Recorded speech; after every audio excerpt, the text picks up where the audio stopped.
تو نبی پاک علیہ السلام نے خود اس مفہوم کو کھول کے بیان کیا، فرمایا جس بندے نے جھوٹ نہیں چھوڑا،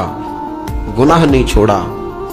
گویا غیبت نہیں چھوڑی، بدی نہیں چھوڑی، تو اللہ کے محبوب علیہ الصلوۃ والسلام فرماتے ہیں پھر اللہ تعالیٰ کو اس کے بھوکا پیاسا رہنے کی تو کوئی ضرورت نہیں، کیونکہ لعلکم تتقون، تقوی اختیار کرنا تو روزے کا مقصد تھا، اور اگر اس نے وہ بات کو سمجھا ہی نہیں، استاد کے لیے صرف استاد ہو جانا ہی ضروری نہیں، اس کو پھر اپنے منصب کا لحاظ کرنا بھی ضروری ہے کہ میں استاد ہوں۔ والد کا صرف والد ہو جانا ہی کمال نہیں،